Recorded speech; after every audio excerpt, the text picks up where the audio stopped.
जय सिया राम भक्तों। आज की वीडियो में मैं आपको 26वां अध्याय सुनाऊंगी। कार्तिक मास महात्म्य का 26वां अध्याय श्री विष्णु की कृपा से आज तुमको रहा बताए। देवगणों के ऐसे वचन सुनकर धर्मदत्त ने कहा, सब मनुष्य भगवान विष्णु की प्रसन्नता के लिए विधिवत यज्ञ, दान, व्रत, तीर्थ तथा तप आदि करते हैं, किंतु कोई ऐसा सरल उपाय बताइए जिसके करने से सबका फल प्राप्त हो सके। तब गणों ने कहा, हे द्विज श्रेष्ठ, आपका प्रश्न श्रेष्ठ है। हम आपको भगवान विष्णु को शीघ्र प्रसन्न करने का उपाय बताते हैं, इतिहास सहित प्राचीन वृत्तांत सुनाते हैं, सो सुनो। प्राचीन काल में कांजीपुरी में चोल नामक चक्रवर्ती राजा राज्य करता था। उसी के नाम से उसके देश का नाम भी चोल देश पड़ा। राजा चोल के राज्य में कोई भी प्राणी दरिद्र, दुखी, पापी व रोगी न था। यह सब राजा के यज्ञ करने का प्रभाव था। तामपर्णी नदी के दोनों किनारों पर स्वर्ण के यज्ञ स्वयं सुशोभित थे। हे द्विजेश्वर, एक दिन राजा भगवान विष्णु के पास गए। भगवान उस समय शेष शैया पर योग निद्रा में सो रहे थे। राजा ने उनकी मणियों, मोतियों और स्वर्ण के द्विज फल फूल द्वारा पूजा की। यह साष्टांग प्रणाम करके भगवान के चरणों के पास बैठा। थोड़ी देर के बाद राजा ने अपनी नगरी कांचीपुरी के ब्राह्मण विष्णुदास को वहां आते देखा। विष्णुदास भगवान की पूजा के लिए तुलसी दल और जल लिए था। विष्णुदास में वहां आकर भगवान को विष्णु सूक्त मंत्रों द्वारा स्नान करवाया और मंजरी तथा तुलसी दलों से उनका विधिवत पूजन किया। विष्णुदास के चढ़ाए हुए तुलसी दल से राजा के चढ़ाए हुए मणि, मोती व स्वर्ण के फूल ढक गए। राजा यह देखकर क्रोध में भर गया। ढोंगी, मूर्ख, तूने मेरी चढ़ाई हुई मणियाँ, मोती, सोने के फूल तुलसी दल से सारे ढक दिए। तू भला भक्ति करना क्या जाने, क्योंकि तूने मेरे किए विचित्र श्रृंगार को बिगाड़ दिया। राजा की बात सुनकर विष्णुदास को क्रोध आया। वह राजा के गौरव को तुच्छ समझकर कहने लगा, हे राजन, तुम भक्ति करना नहीं जानते। तुमको अपने धन का घमंड है। बताओ, आज से पहले तुमने भगवान के कितने व्रत किए हैं? देवगण ने कहा, ब्राह्मण।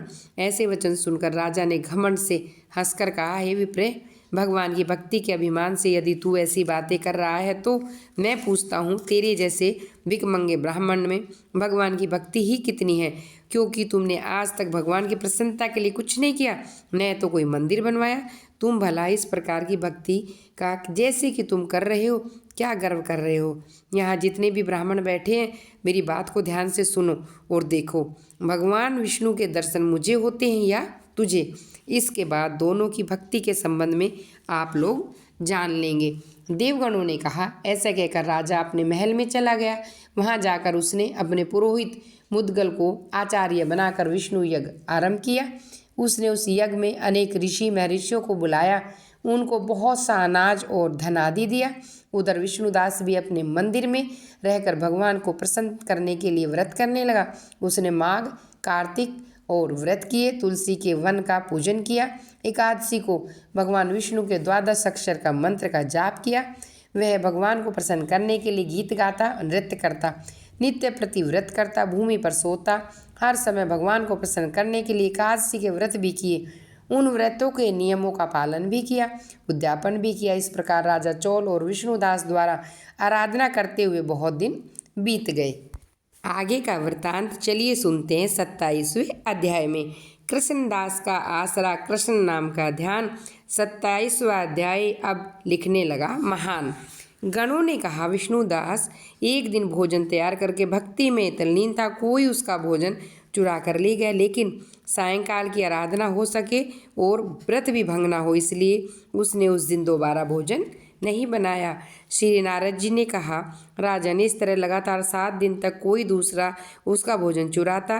वह हैरान होकर सोचने लगा, यह तो बड़ी विचित्र घटना है। न जाने कौन हर रोज मेरे भोजन को चुरा लेता है। फिर भी इस देव स्थान को छोड़ना नहीं चाहिए। अगर मैं भोजन बनाकर खा लेता हो तो देर हो जाएगी, पूजा छूट जाएगी। मुझे भोजन बनाकर तुरंत खाना नहीं चाहिए। बिना भगवान को भोग लगाए वैष्णवों को भोजन नहीं करना चाहिए। अगर 7 दिन बिना भोजन के बीत गए, आज का एक दिन और सही, आज मैं भली भांति भोजन की रक्षा करूंगा, देखूंगा हर रोज इसे कौन चुरा कर ले जाता है। ऐसा सोचकर विष्णुदास भोजन तैयार करके भोजन के पास छिप कर बैठ गया। उसने थोड़ी देर के बाद देखा वहाँ पर एक चांडाल आया जिसका शरीर बहुत दुर्बल, उसके शरीर पर केवल चमड़ी थी और कुछ नहीं था। चांडाल भोजन चुरा कर चल दिया। विष्णुदास ने उसे बुलाया, हे भाई, यह रूखा भोजन ले जाकर क्या करोगे? घी तो ले जाओ। ऐसा कहकर श्रेष्ठ ब्राह्मण आगे बढ़ा। विष्णुदास को अपनी ओर आते देख चांडाल तेजी से दौड़ने लगा। ब्राह्मण से डर गया, लेकिन दुर्बलता के कारण न दौड़ सका। वह भूमि पर गिर पड़ा, मूर्छित हो गया। चांडाल को मूर्छित देख विष्णुदास लपक कर उसके पास आ पहुँचे। अपने वस्त्र उस पर हवा करने लगे। इसके बाद जो कुछ देखा उसे देखकर आश्चर्य हुआ। उसने देखा कि उसके सम्मुख शंख, चक्र, गदा, पद्म, पीताम्बरधारी, चतुर्भुजी रूप अलसी के फूल के समान कांति वाले वक्ष में माला से सुशोभित साक्षात श्री विष्णु भगवान खड़े हैं। भगवान का दर्शन करके सात्विक भाव से वह श्रेष्ठ ब्राह्मण उनकी स्तुति करने लगा। सब इंद्र आदि देवता भी उपस्थित हो गए और सभी गीत गान करने लगे। ब्राह्मण उन्हें प्रणाम करने के लिए जैसे ही उतावला हुआ त्यों ही वहाँ संपूर्ण देव, गंधर्व, अप्सराएं आ गई। विष्णु भगवान ने अपना स्वरूप ब्राह्मण को प्रकट कर उसका आलिंगन किया और दिव्य विमान में बैठाकर उसे बैकुंठ ले गए। दिव्य विमान में ब्राह्मण को विष्णु के साथ जाते देख चोल राजा ने देखा। उसने अपने गुरु आचार्य मुद्गल को कहा, मैंने जो यज्ञ आदि किए हैं सब व्यर्थ हो गए। जितनी दान दक्षिणा मैंने दी है असफल हुई। विष्णु भगवान के दर्शन नहीं हुए। ब्राह्मण ने केवल श्रद्धा से, भक्ति से, उसके भाव से भगवान खुश हो गए और वो दर्शन दे दिए। मुझे भगवान के दर्शन के लिए राजकाज त्याग कर भक्ति करनी चाहिए। राजा के कोई पुत्र भी नहीं था, अपने भांजे को राजगद्दी का अधिकारी बना दिया। आप विष्णु भगवान की भक्ति करने लगे। बहुत काल तक भक्ति करने के बाद भी विष्णु जी ने उन्हें दर्शन नहीं दिए तो वह अग्निकुंड में कूद पड़ा। अग्नि में प्रकट होकर विष्णु भगवान ने राजा को गोदी में उठा लिया। कहा, मैं तेरे त्याग और भक्ति से बहुत प्रसन्न हूँ। उसको आलिंगन किया और दिव्य विमान में अपने साथ बिठाकर बैकुंठ को चले गए। विष्णु जी ने अपने समान रूप वाले ब्राह्मण को पुण्यशील और राजा चोल को सुशील नाम देकर दोनों को अपना द्वारपाल बना लिया। बोलो विष्णु भगवान की जय।